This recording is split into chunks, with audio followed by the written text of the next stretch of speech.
কবরের মধ্যে কিছু কিছু ব্যক্তির লাশ ফেরেশতারা খুঁজে পাবেন না। ফেরেশতারা কবরে আসবেন, আসার পরে দেখবেন যে কিছুক্ষণ আগে যে মাইয়াতকে দাফন করা হলো সে মাইয়াতের লাশ কবরের মধ্যে খুঁজে পাচ্ছেন না। আল্লাহ রাসূল সাল্লাল্লাহু আলাইহি সাল্লাম বলেন, বুখারীর বর্ণনায় আসছে যে মাইয়াতকে যখন দাফন করে আত্মীয় স্বজনরা চলে যায়, 40 কদম দূরে যাওয়ার পরেই তার কবরে ফেরেশতার আগমন হয়। দুইজন ফেরেশতা তার কবরে আসে।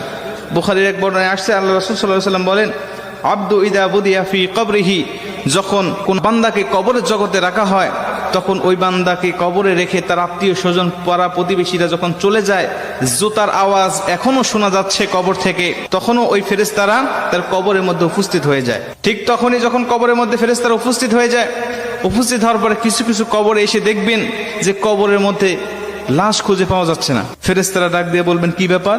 কিছুক্ষণ আগে একজন ব্যক্তির লাশ রাখা হলো, লাশটা গেল কোথায়? তারা তাকিয়ে দেখে যে বিশাল আকৃতির একটা পাখি কবরের মধ্যে শুয়ে আছে বা দাঁড়িয়ে আছে বা বসে আছে। পাখিকে উদ্দেশ্য করে ফেরেশতারা ডাক দিয়ে বলেন, পাখি, একটু আগে অমুকের সন্তান অমুক নামে একটা মাইয়াতকে এই কবরে রেখে গিয়েছে, ফুলান ইবনে ফুলান, অমুকের সন্তান অমুক এই কবরের মধ্যে শায়িত করা হয়েছে, সেই লাশটি গেল কোথায়? তুমি কি দেখেছো? পাখিটি ডাক দিয়ে বলবেন, হ্যাঁ আমি দেখেছি। কোথায়? বললেন, সে আমার ডানার তলে ঘুমাচ্ছে, আরামের ঘুম, প্রশান্তির ঘুম দিয়েছে, আমি তাকে কবর থেকে জাগ্রত করব না।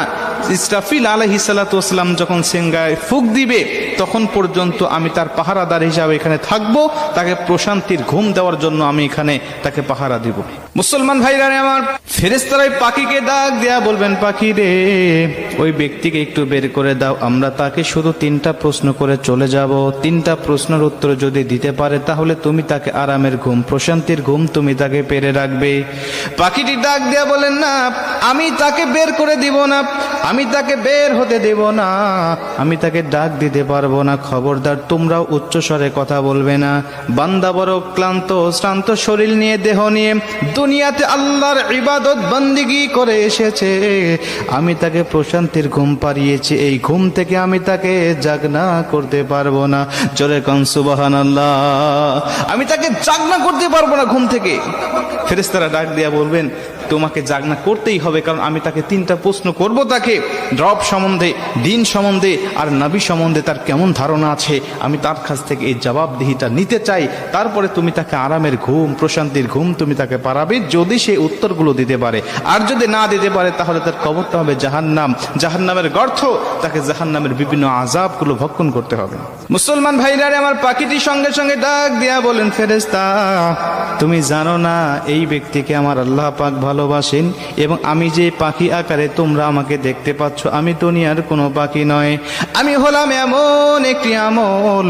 দুনিয়ার জমিনে বান্দা যত কোরআন তেলাওয়াত করেছে, দুনিয়ার জমিনে নামাজের মধ্যে বান্দা কোরআন তেলাওয়াত করেছে, দুনিয়ার জমিনে বান্দা আল্লাহর জিকির করেছে, দুনিয়ার জমিনে তাহাজ্জুদে আমাকে তেলাওয়াত করেছে, দুনিয়ার জমিনে বান্দা সর্বসময় আমার তেলাওয়াত করেছে, ঈশার নামাজের পরে বান্দা আমার সূরা মুলক তেলাওয়াত করেছে, ফজরের নামাজের পরে বান্দা আমার সূরা ইয়াসিন তেলাওয়াত করেছে, মাগরিবের নামাজের পরে আমার সূরা ওয়াকিয়া তেলাওয়াত করেছে।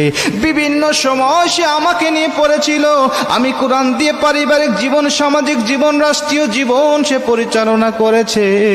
এজন্য আমি কোরআন তাকে আজকে এই কঠিন মুসিবতে একা রেখে যাব না। আমি এসেছি তাকে পাহারা দেওয়ার জন্য, কবরে, মিজানে, হাসরে ফুলসিরাত পার করাইয়া বান্দাকে জান্নাত দেওয়ার আগ পর্যন্ত আমি তার পিছন থেকে সরব না। জোরে কোন সুবহানাল্লাহ।